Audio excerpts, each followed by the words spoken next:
Okay, तो ये equation हमने कल डिराइव किया था लेंस से रिफ्रैक्शन के लिए, ठीक है। इसमें सिंबल्स के क्या क्या मीनिंग है, that you must be knowing very well, ठीक है। ये याद रखना जरूरी है कौन से सिंबल का क्या मीनिंग है।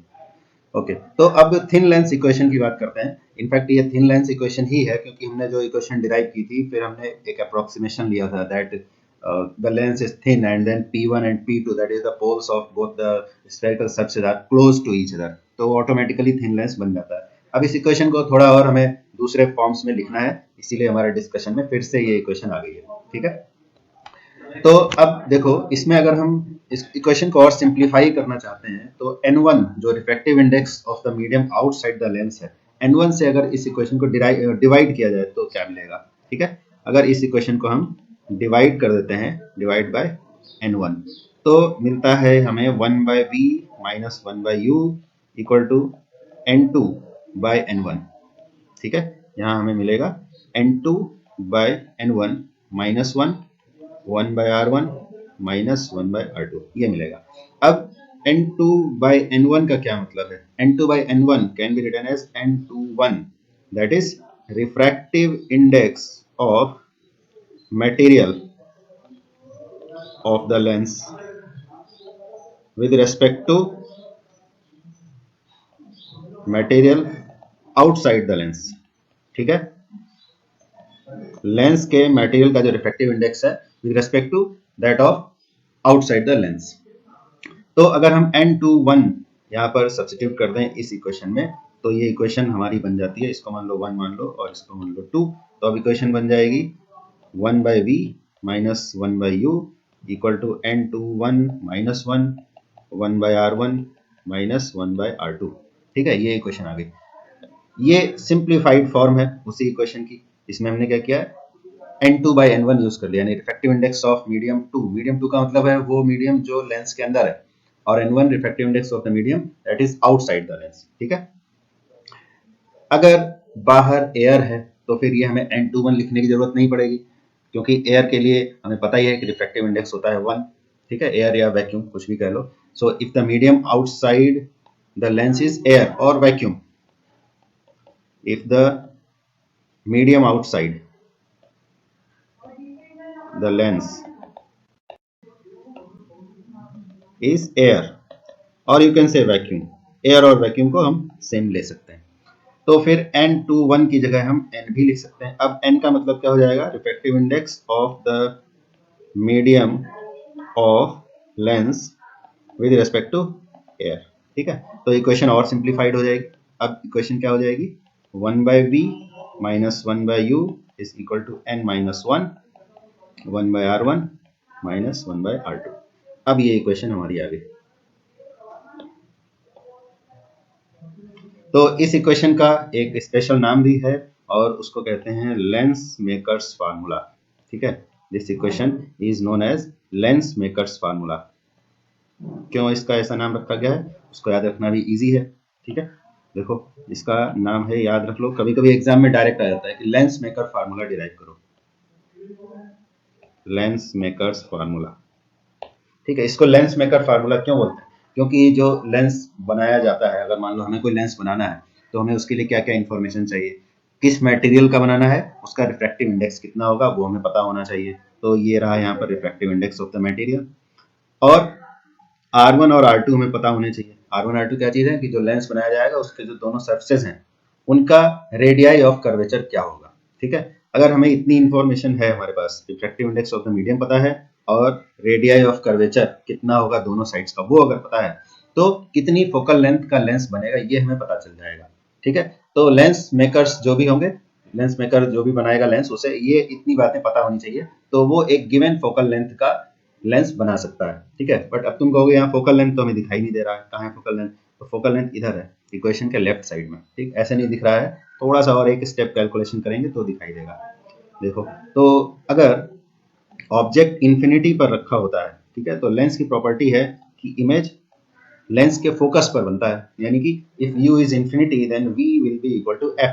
तो अगर ये वैल्यूज यहाँ सब्स्टिट्यूट कर दें इस इक्वेशन में तो हमें मिलेगा 1/f माइनस 1/इंफिनिटी equal to n minus 1 1/r1 minus 1/r2, ठीक है। तो 1/infinity, अगर इन्फिनिटी से किसी भी नंबर को डिवाइड कर देते हैं तो वो 0 हो जाता है।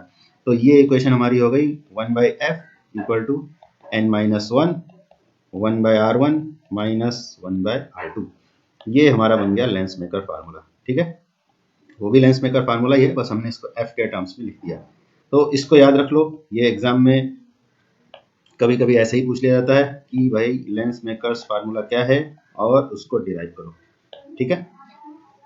ओके, अब अगर इन दोनों इक्वेशंस को कंपेयर कर दें, ये मान लो 3 है और ये 4 है। अब 3 और 4 को अगर हम कंपेयर कर दें, देखो दोनों का राइट साइड इक्वल है, तो इसका मतलब है कि दोनों का लेफ्ट साइड भी इक्वल ही होगा।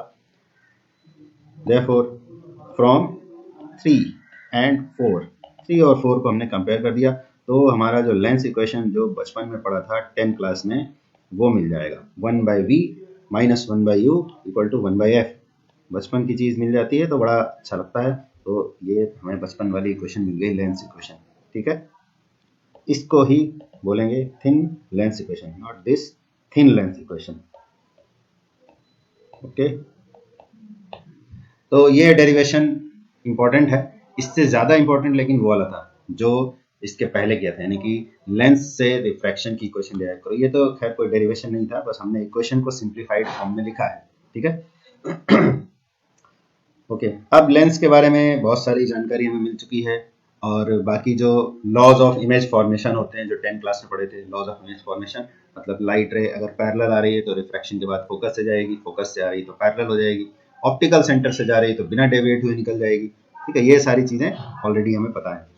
और एक इंपॉर्टेंट चीज़ जो 10 क्लास में पढ़ी थी वो थी पावर ऑफ ए लेंस, ठीक है, पावर ऑफ ए लेंस। अब लेंस की पावर का क्या मतलब? तो किसी भी कोई भी हमारा इंस्ट्रूमेंट है, कोई डिवाइस है, उसके पावर का मतलब होता है, या यहाँ पे एक्चुअली पावर का मतलब है एफिशिएंसी। तो किस काम के लिए हमने वो डिवाइस बनाया है, ठीक है, उसके बेसिस पे डेफिनेशन हो जाएगी। तो जैसे प्रिज्म होता है, फॉर एग्जांपल प्रिज्म की पावर है, उसकी जो प्रॉपर्टी है, जो जिस काम के लिए बनाया गया है वो उस काम को कितने अच्छे से करता है, तो मतलब उसकी पावर ज़्यादा होगी। तो प्रिज्म का जो बनाने का जो मकसद है वो है डिस्पर्शन ऑफ लाइट, ठीक है, लाइट को डिस्पर्स करने के लिए प्रिज्म यूज होता है। इसलिए तुमने पढ़ा होगा जब हम प्रिज्म के बारे में डिस्कस कर रहे थे तो वहां पे डिस्पर्सिव पावर करके एक टर्म था, ठीक है। डिस्पर्सिव पावर याद है किसी को? Dispersive power of a prism, ठीक है। डिस्पर्सिव पावर ऑफ प्रिज्म क्या था कि delta V minus delta Y delta R, delta V minus delta R by delta Y, ये हमने डिस्पर्सिव पावर ऑफ प्रिज्म पढ़ा था, ठीक है। क्योंकि प्रिज्म का काम है कि वो कितना लाइट को डिस्पर्स करता है, तो डिस्पर्सिव पावर मतलब कितना लाइट को फैला देता है, उसके 7 कलर्स में स्प्लिट करने की एबिलिटी कितनी है। तो प्रिज्म की डिस्पर्सिव पावर है, उसी तरह से लेंस की जो पावर होती है, लेंस की पावर का मतलब है कि लाइट को कितना कन्वर्ज या डाइवर्ज करता है, ठीक है। प्रिज्म बनाया था लाइट को डिस्पर्स करने के लिए, और लेंस बनाया गया है लाइट रे को कन्वर्ज या डाइवर्ज करने के लिए, ठीक है।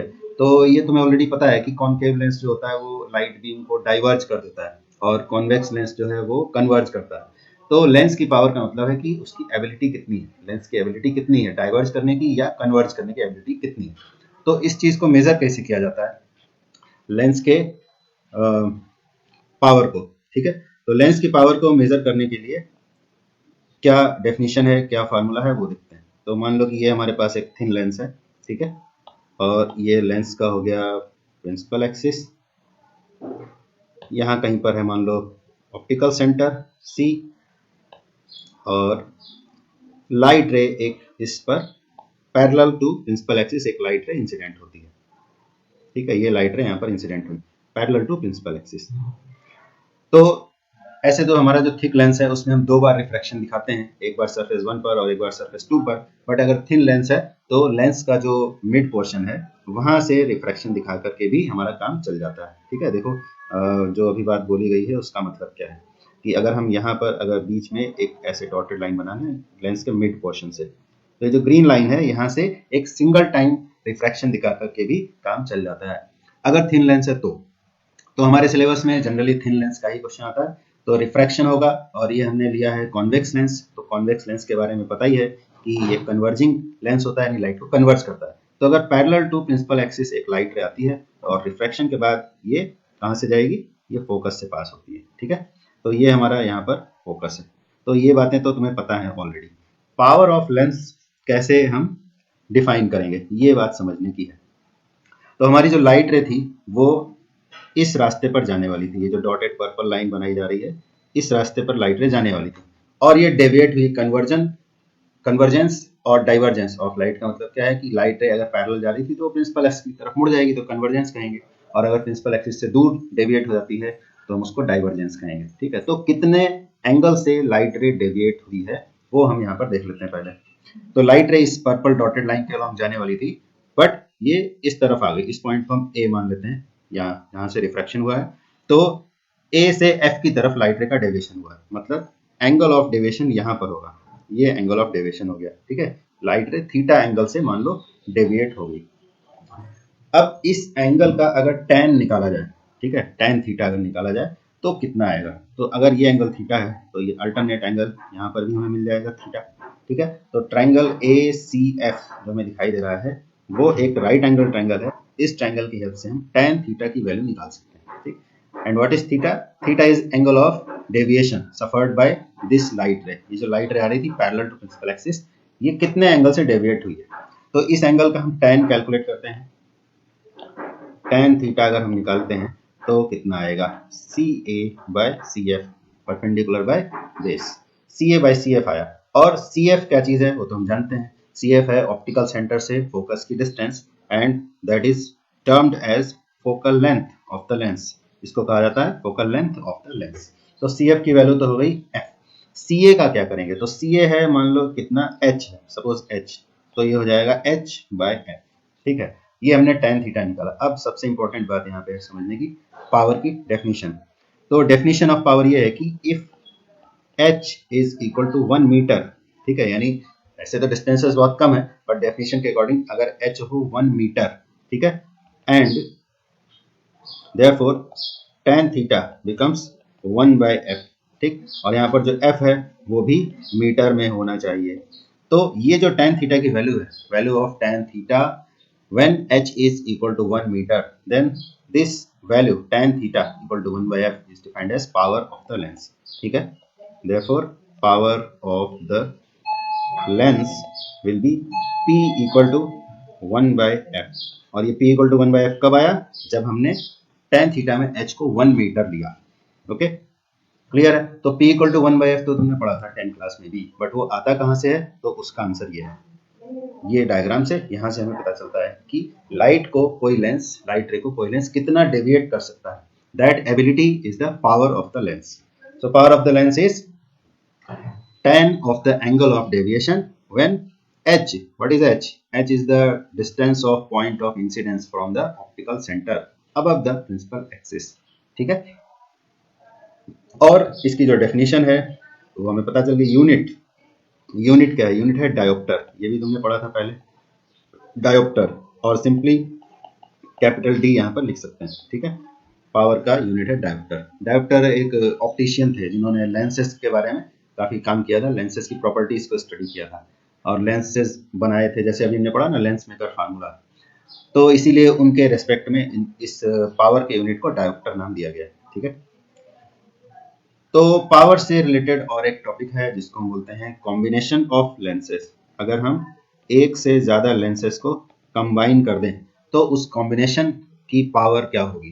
ठीक है, कॉम्बिनेशन ऑफ लेंसेज, उसकी पावर क्या होगी, या फिर ये कहो कि वो किस तरह से लाइट को डेविएट करेगा, यानी कन्वर्ज या डाइवर्ज करेगा। ठीक है,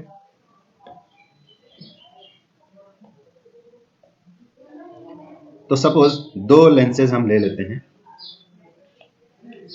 एक ये लेंस हमने ले लिया मान लो L1, और एक दूसरा थिन लेंस ले लेते हैं, एक दूसरा थिन लेंस हमने ले लिया।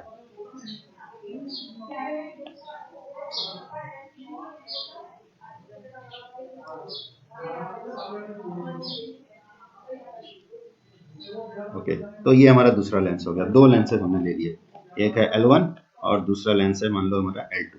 ठीक है, दोनों की फोकल लेंथ अलग अलग सपोज है, फर्स्ट वाले की फोकल लेंथ है F1, सेकंड वाले की है F2, और ये हमने बना लिया principal axis, combination of lens के लिए प्रिंसिपल एक्सिस।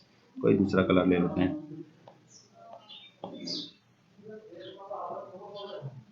ये हो गया हमारा प्रिंसिपल एक्सिस। ठीक, अब जो डायग्राम हमारा बनेगा वो तुम देखना बिल्कुल वैसे ही बनेगा जैसे हमने थिक लेंस के लिए बनाया था, उसी तरह का डायग्राम। मान लो कि यहाँ पर है फर्स्ट वाले लेंस का ऑप्टिकल सेंटर C1, यहाँ पर है सेकंड वाले का ऑप्टिकल सेंटर C2, और इधर कहीं पे ले लिया ऑब्जेक्ट। ऑब्जेक्ट से एक लाइट रे, पॉइंट ऑब्जेक्ट से एक लाइट मान लो ऐसे आती है, L1 पर आई लाइट रे। अब L1 लेंस जो है हमारा वो इस लाइट रे को डेविएट करेगा। लाइट रे का एक्चुअल पाथ ऐसे था, ठीक है। L1 से रिफ्रैक्शन जब हुआ, after refraction from L1 light रे इस तरफ जाने वाली थी, ये मान लो A पॉइंट है, B पॉइंट पर लाइट रे जाने वाली थी, थोड़ा जूम कर लेते हैं, ऐसे जाने वाली थी लाइट रे A से B की तरफ। और अगर A से B की तरफ लाइट रे जाती तो हमारा फाइनल इमेज यहाँ कहीं पर बनता I1 पर, means image formed by the lens L1। लेकिन जब लाइट रे B पॉइंट पर पहुंचती है तो there is the second lens, और सेकंड लेंस की वजह से फिर से रिफ्रैक्शन होगा, और रिफ्रैक्शन होकर के लाइट रे फिर से इस तरफ मुड़ गई, और फाइनल इमेज हमारा यहाँ पे बना I। ठीक है, तो ये डायग्राम कुछ कुछ वैसा ही दिखाई दे रहा है जैसा हमने थिक लेंस के लिए बनाया था, उसी तरह का डायग्राम दिख रहा है। बट अब उतनी कैलकुलेशन की हमें जरूरत यहाँ पर नहीं है जितनी हमने उस जगह पे की थी। ठीक है, तो यहाँ पर समझने वाली बात यह है कि फर्स्ट वाला जो लेंस था L1, O was the object for first lens, O was the position of object for first lens, यानी कि ये तो हो जाएगा हमारा U। एंड फर्स्ट लेंस से जब रिफ्रैक्शन हुआ तो उसके बाद इमेज कहाँ बना, फर्स्ट लेंस से रिफ्रैक्शन के बाद इमेज बनता है I1 पर। सो I1 is the position of image for first lens. ठीक है, तो फर्स्ट लेंस के लिए अगर हम लेंस इक्वेशन लिखें, lens equation for L1, first वाले लेंस के लिए इक्वेशन लिखते हैं, तो क्या आएगा 1/V1 minus 1/U is equal to 1/F1। ये इक्वेशन आई फर्स्ट लेंस के लिए। डायग्राम फिर से देख लो अगर कोई डाउट है तो। U पोजीशन ऑफ ऑब्जेक्ट था फर्स्ट लेंस के लिए, और V1 यानी कि ये जो I1 जहां पर है, V1 डिस्टेंस है, I1 is the position of image formed by the first lens. Second lens के लिए इमेज कहाँ बन रहा है वो तो क्लियरली दिखाई दे रहा है, यहाँ पर I पोजीशन पर बन रहा है फाइनल इमेज, और ये बनाया सेकंड लेंस ने। So I is the position of image formed by the second lens, but where is the object. तो यहाँ भी सेम डिस्कशन है जो हमने पहले किया था कि सेकंड लेंस पर जो लाइट रे आ रही है वो AB पाथ से आ रही है, AB पाथ से लाइट रे आ रही है, और AB को अगर हम पीछे प्रोड्यूस करते हैं तो इधर कोई भी एक्चुअल ऑब्जेक्ट है नहीं, रियल ऑब्जेक्ट नहीं है, बट अगर AB को इस तरफ प्रोड्यूस किया जाए इस तरफ तो ये I1 से आता हुआ अपीयर होता है। It means I1 is the virtual object for the second lens. तो सेकंड लेंस के लिए जब हम ऑब्जेक्ट की पोजीशन लिखेंगे तो इसका मतलब होगा कि हम I1 की पोजीशन लिखेंगे, यानी जो इसमें U की जगह पर आना है वहां पर आएगा V1। ठीक है, therefore lens equation for L2 के लिए लेंस इक्वेशन क्या होगी, तो 1/V होता है फार्मूला में, तो V मतलब पोजीशन ऑफ इमेज, तो सेकंड लेंस ने जो इमेज बनाया वो ये है C2I, ये डिस्टेंस है I पर बनाया इमेज, तो यहाँ पर आ जाएगा 1/V माइनस 1/U होता है फार्मूला में। तो सेकंड लेंस के लिए U कहाँ पर है, वर्चुअल ऑब्जेक्ट है, I1 जो इमेज था फर्स्ट लेंस ने जो इमेज बनाया वो सेकंड लेंस के लिए वर्चुअल ऑब्जेक्ट है, तो यहाँ पर आ जाएगा 1/V1 and focal length of the second lens, तो हो गया 1/F2। तो ये दो इक्वेशंस हमें मिल गई, एक फर्स्ट लेंस से रिफ्रैक्शन के लिए और दूसरी सेकंड लेंस से रिफ्रैक्शन के लिए। अब अगर इन दोनों इक्वेशंस को हम ऐड कर देते हैं, 1 और 2 दोनों को अगर ऐड कर दें तो हमें क्या मिल जाएगा, 1/V minus 1/U is equal to 1/F1 plus 1/F2। इसमें जो V1 वाला टर्म है वो सब्ट्रैक्ट हो जाता है, और होना भी चाहिए था। सेम एक्सप्लेनेशन है इसका भी, क्यों होना चाहिए था, बिकॉज V1 तो है प्राइमरी इमेज, और यू कैन से वो इमेज जो L1 ने बनाया था फर्स्ट लेंस में वो था। तो ये इक्वेशन आ गई हमारे पास जब हमने कॉम्बिनेशन ऑफ लेंसेज यूज किया। ठीक है, U है पोजीशन ऑफ ऑब्जेक्ट और V है position of image formed by the combination, यानी फाइनल इमेज जहां पर बन रहा है, और इस तरफ हमें मिलता है 1/F1 प्लस 1/F2।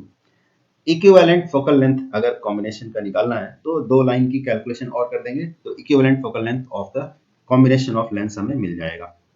देखो इक्विवेलेंट फोकल लेंथ का मतलब क्या है कि अगर ये दो लेंस की बजाय एक सिंगल ही लेंस होता, ठीक है, सिंगल लेंस जैसे L1 और L2 है, इनकी बजाय अगर एक सिंगल लेंस होता, एक मान लो बड़ा सा लेंस हमने लिया और वो इन दोनों लेंस के इक्विवेलेंट काम करता है। इक्विवेलेंट का मतलब है कि सेम ऑब्जेक्ट की डिस्टेंस लेंगे और सेम पोजीशन पर अगर इमेज बनाना है तो ये जो ब्लैक वाला जो डॉटेड वाला हमने लेंस बनाया है इसकी फोकल लेंथ क्या होगी, ठीक है।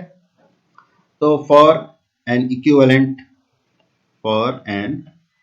इक्विवेलेंट लेंस, तो उस लेंस की फोकल लेंथ है मान लो f, हमें पोजीशन ऑफ इमेज वहीं पर चाहिए, पोजीशन ऑफ ऑब्जेक्ट भी हमने सेम रखा, और फोकल लेंथ इस कॉम्बिनेशन इक्विवेलेंट लेंस की है मान लो कि कैपिटल F। तो ये कॉम्बिनेशन में अलग अलग लेंसेस थे, उनके लिए हमने V और U सेम लिया तो इतना आया। जब हमने इक्विवेलेंट लेंस लिया, V और U सेम लिया तो इतना आया, ठीक है। तो V और U क्योंकि सेम है दोनों केसेस में, दो लेंस लें उसके लिए या इक्विवेलेंट लें उसके लिए, तो दोनों इक्वेशंस का क्योंकि लेफ्ट साइड सेम है, it means there right side will also be equal. इसका मतलब if we compare equation 3 and 4, if we compare equation 3 and 4, then what do we get? We get the relation for equivalent focal length of this combination, 1 by f is equal to 1 by f1 plus 1 by f2, ठीक है, ये हमें मिल जाएगा। और इसको चाहे तो हम एक स्टेप और आगे भी जा सकते हैं, इसको पावर के टर्म्स में अगर लिखना है तो वो भी लिखा जा सकता है। So since 1 by f is equal to power of a lens, देखो अभी हमने फार्मूला पढ़ा था, power of a lens is 1 by f, तो अगर यहाँ पर 1 by कैपिटल F ये इक्विवेलेंट लेंस की फोकल लेंथ थी तो ये इक्विवेलेंट लेंस की पावर हो जाएगी, ये फर्स्ट वाले लेंस की फोकल लेंथ थी तो ये फर्स्ट लेंस की पावर, और ये सेकंड लेंस की पावर, ठीक है। तो ये पावर को हमने रिलेट कर दिया दोनों लेंसेस की। अब यहाँ पे एक इंपॉर्टेंट डिस्कशन ये होता है कि कॉम्बिनेशन की जो पावर है वो कितनी होगी और किस पर डिपेंड करेगी। तो P1 प्लस P2 तो आ गया, लेकिन हमें ये भी पता है कि अगर कॉन्वेक्स लेंस होता है, ठीक है, convex lens, for convex lens focal length is positive and for concave lens focal length is negative, ठीक है, कॉन्केव के लिए होती है नेगेटिव। तो अगर कॉम्बिनेशन में दोनों ही कॉन्वेक्स लेंस हैं, ठीक है, अगर दोनों लेंस कॉन्वेक्स हैं तो इसका मतलब दोनों की फोकल लेंथ पॉजिटिव है, और फोकल लेंथ पॉजिटिव है तो पावर भी पॉजिटिव होगी। तो अगर हम इक्वेशन 6 को यूज करें, दो कॉन्वेक्स लेंस हमने लिए, दोनों की पावर पॉजिटिव है यानी कि दोनों कॉन्वेक्स लेंस है, तो P equal to P1 plus P2 simply add हो जाएंगे। और अगर दोनों कॉन्केव हैं तो दोनों की पावर नेगेटिव होगी, तो नेट पावर जो आएगी वो भी नेगेटिव आएगी, बट दोनों की पावर ऐड हो जाएगी। Now if there is a case where one of the lens is convex and the other one is concave, तब क्या होगा? एक लेंस हमने मान लो ले लिया, L1 को ले लिया सपोज कॉन्वेक्स और L2 को ले लिया हमने कॉन्केव, तो P1 और P2 का डिफरेंस हो जाएगा, ठीक है, कॉन्वेक्स के लिए हो जाएगा पॉजिटिव पावर और इसके लिए हो जाएगा नेगेटिव पावर, तो दोनों को जब हम ऐड करेंगे तो दोनों का डिफरेंस हो जाएगा, और जो भी रिजल्ट आएगा, अगर पॉजिटिव वाला ज्यादा है तो पॉजिटिव पावर आएगी, नेगेटिव वाला ज्यादा है तो नेगेटिव पावर आएगी। तो सपोज कॉम्बिनेशन की पावर ऐसे, चलो एक वैल्यूज लेके कर लेते हैं, ठीक है, एक एग्जांपल कर लेते हैं, let P1 is +4 dioptre and P2 is -1 dioptre, ठीक है। तो पावर की वैल्यूज देखकर भी हम पता लगा सकते हैं कि कौन सा लेंस कॉन्वेक्स होगा और कौन सा कॉन्केव होगा, ठीक है। तो ये पॉजिटिव पावर है, it means the lens is convex, और ये नेगेटिव पावर है, it means the lens is concave. तो अगर हम कॉम्बिनेशन की पावर निकालेंगे तो फार्मूला तो P1 प्लस P2 ही लेंगे, बट अब इसमें विद साइन वैल्यूज हमें सब्स्टिट्यूट करना है, तो +4 डायोप्टर -1 डायोप्टर, तो हमें मिलता है +3 डायोप्टर। इट मींस जो कॉम्बिनेशन होगा वो एक कॉन्वेक्स लेंस जैसा बिहेव करेगा। ये इजी है बट ये एग्जाम में आता है क्वेश्चन कि दो लेंसेज हमने यूज किए, एक कॉन्वेक्स है एक कॉन्केव है और इतनी पावर्स हैं, या कॉन्वेक्स कॉन्केव बताने की जरूरत भी नहीं है, सिर्फ पावर बता देंगे तो उसका साइन देखकर हमें समझ में आ जाएगा कि द लेंस इज कॉन्वेक्स और कॉन्केव। तो दो लेंसेज हैं, इनके पावर्स हमें दे दिए +4 dioptre and -1 dioptre. So what will be the power of this combination? तो कॉम्बिनेशन की पावर के लिए हमने ये फार्मूला यूज किया और आ गया +3 डायोप्टर। तो हमारा जो कॉम्बिनेशन होगा उसकी पावर तो 3 डायोप्टर होगी, और वो कॉन्वेक्स होगा कि कॉन्केव वो अपने साइन से पता चल जाएगा। तो यहाँ पे प्लस आया, मतलब कॉम्बिनेशन है वो कॉन्वेक्स लेंस जैसा बिहेव करेगा, ठीक है। अच्छा, और एक क्वेश्चन भी होता है, वो हमारे सिलेबस में नहीं है, फिर भी हमारा डिस्कशन चल रहा है तो बता देते हैं कि अगर लेंसेज के बीच में गैप हो, सपोज ये हमारा एक लेंस था L1 और ये था दूसरा लेंस L2, और दोनों के बीच में एक गैप है, ठीक है, ये गैप है दोनों के बीच में, तो फार्मूला थोड़ा सा अलग हो जाएगा पावर का। अभी हमारा फार्मूला क्या था, P equal to P1 plus P2, और ये आया कहाँ से, 1 by F equal to 1/f1 plus 1/f2। अगर ये वाला केस है, यहाँ जो हमने डायग्राम बनाया था उसमें दोनों लेंसेज एक दूसरे को टच कर रहे हैं, ठीक है, ये वाले डायग्राम में both the lenses are in contact, they are touching each other. But अगर दोनों लेंसेज के बीच में गैप होता इतना, मान लो डी गैप होता, तो इसके लिए फार्मूला डिफरेंट है। The formula will be 1/f equal to 1/f1 plus 1/f2 minus D by f1 f2, ठीक है। ये फार्मूला है अगर दोनों लेंसेज के बीच में डी गैप है तो।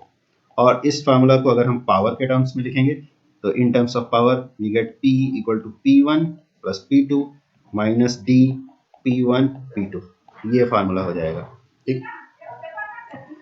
तो पावर